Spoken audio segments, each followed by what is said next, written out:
We're back in the kitchen. This is Wes Gralapp, of course, the attorney for Neblett, Beard, and Arsenault. We kind of have a unique, different segment today. We're going to focus on some food, talk about a number of things.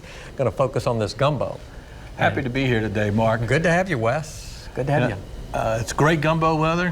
And we really got lucky, didn't we? Oh, did we ever? Yeah, we planned this a month ago at least, and That's it just right. happened that we have some gumbo weather today.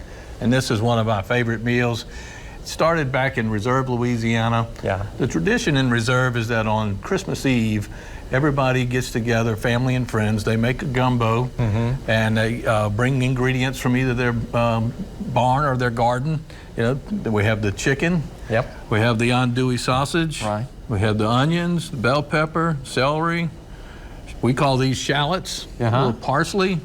Over here we have garlic, red pepper, salt, and black pepper. All these essential ingredients in your gumbo, right? Absolutely. They all go into the melting pot, so to speak. But on Christmas Eve in St. John, St. James Parish, we would always cook a gumbo.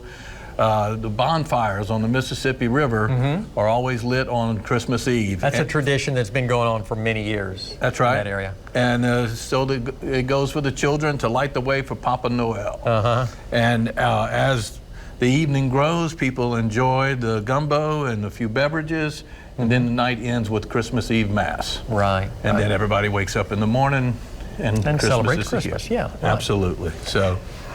What makes your gumbo unique? What do you think makes it special? I think it's the andouille and the love and the care that goes into it. This is about a day-and-a-half project. So, but the andouille is a smoked sausage that is from the Reserve Laplace area. Yeah. Laplace is known as the andouille capital of the world. You were telling me that a little before we began the show. I was not aware of that. And so andouille is a larger sausage, and it's made from a cut piece of pork as opposed to a ground piece of pork. And it has its origins in Germany, France, and Spain. Right. And so it's just kind of come together in South Louisiana as what we know as andouille. All right. Chicken and sausage gumbo here. You can also eat seafood gumbo. Do you have a preference? I prefer the seafood gumbo. Yeah. You can get really good seafood gumbo in New Orleans. You know, with the oyster shortage that we're having this season, a lot of people are going to be turning to the chicken and andouille. And of course, when you're feeding a lot of people, there's nothing like chicken and andouille gumbo. Yeah, this is a special day here at Channel 5 because there's plenty of gumbo here, and we're all going to get to have a treat here on Halloween. That's right. A real treat. With the weather, it's going to be delicious. Yeah. Let's touch on a few of the programs. Feed the Teachers program, which is something Neblett, Beard, and Arsenault has been doing. We're very proud of our Feed the Teachers program. So far this year, we have fed over 800 teachers, and we have spent over $7,000 doing community donations. What we do is we take the lunches that people sell to different businesses, and we buy the lunches from different places like your community organizations, and then we donate them to elementary school teachers to thank them for all the hard work that they do. And yeah, teachers close to your heart.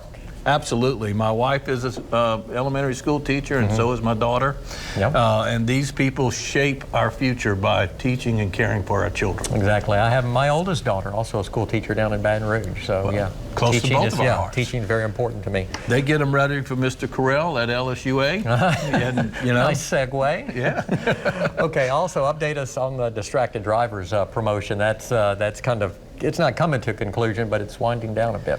That's right. We have 60 finalists left to fill. The program is designed so that people can learn more about what they do while driving that is distracting them from the roadway. Right. And so they can go to our website and take the quiz, and by taking the quiz, they enter the sweepstakes to win this 2019 Chevy Cruze. Somebody will have a nice Christmas present. That's right. And the most important thing for people to know is that if you do not become a finalist, you have to enter every week.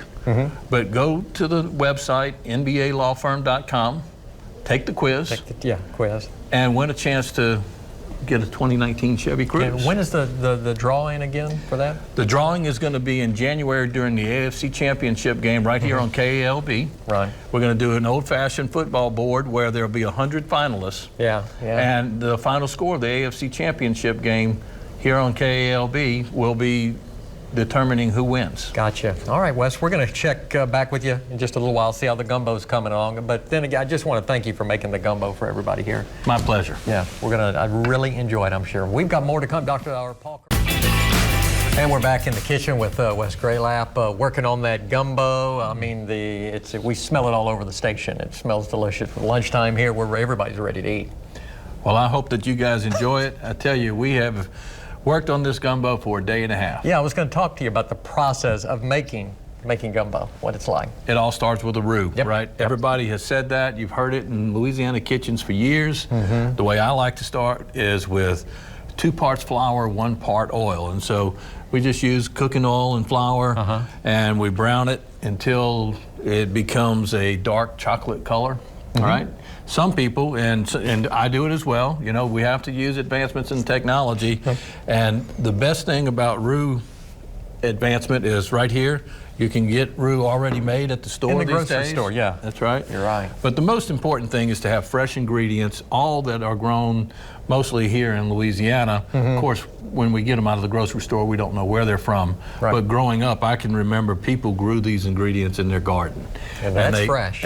Right next to where the chickens laid their eggs. You know, so, and then of course the andouille helps, and everybody needs rice for their gumbo, right? Right. And so we got our rice going in this pot here to be ready in a few minutes.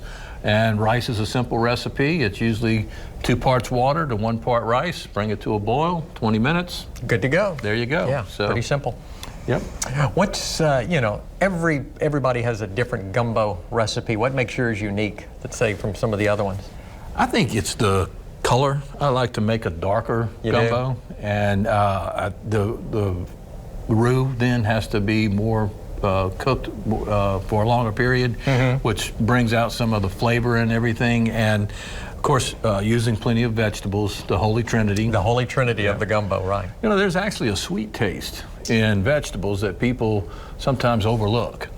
And I learned a trick not long ago that sometimes if you put too much of a sweet taste in a soup, like a gumbo or something, you can cull it out with either white wine vinegar or a little lemon juice and break it down. So that didn't happen here. We've got a perfect pot of gumbo for you guys. I know we do. I know we do. And Neblett Beard and Arsenault is proud to do it for you. Yes, we do appreciate it too, Wes. Again, you say it's a labor of love because it takes a couple of days to really prepare your gumbo. Absolutely. You know, I mean, I grew up in the kitchen with my mother, and she would cook a gumbo for us. That's who you learned from? Pretty much your mother? Absolutely, absolutely. You know, from being able to see over the counter and look into the stove and look into the pot, that's when I got interested in cooking. You know, and she's worked as hard as she possibly could to provide for us and still give us fresh, warm meals like this. Right. And so we've carried on the tradition.